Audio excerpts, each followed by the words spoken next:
3 செகண்டில் எஜாக்குலேட் ஆகிற இன்றைக்கி ஆளுங்களாம் இருக்கிறாங்க. இன்னும் மோசமான ஒரு விஷயம் பார்த்தேன். ஒரு 15 நாள் மேரேஜ் ஆகி 15 நாளாக அவருக்கு வந்து எரெக்ஷனே கிடையாது. மனைவி கிட்டே போனால் எரெக்ஷன் கிடையாது, இன்டர் கோர்ஸே பண்ண முடியல. இப்படிப்பட்ட புது மாப்பிள்ளைகள் இப்போ அதிகமாக வராங்க.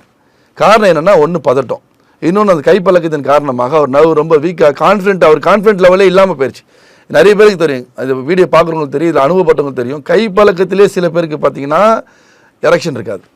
கைப்பழக்கத்திலே நேற்று ஒரு கேதரிங் போயிருந்தேன், அதில் பேசின விஷயம் அது.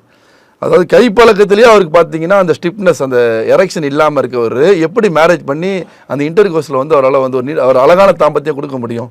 இன்றைக்கி ஒரு இன்ஃபெர்டிலிட்டி சென்டர் பண்ணக்கூடிய ஒரு சாத்தியக்கூற இன்றைக்கி நாங்கள் பண்ணியிருக்கோம். பல லட்சங்கள் மூலியமாக நடக்கக்கூடிய வேலை இன்றைக்கி சில ஆயிரங்கள் மூலியமாக நேச்சுரலாக எந்த உடம்புக்கு எந்த கெடுதியும் இல்லாமல், சைடு எஃபெக்ட் இல்லாமல். இதில் நீங்கள் பார்த்தீங்கன்னா சுகர் பேஷண்ட், பிபி பேஷண்ட், என்ன வேணால் மாத்திரை சாப்பிட்றவங்க, எல்லாருக்குமே எங்கள் ப்ராடக்ட் மூலியமாக நலவுகள் தான் கிடச்சிது.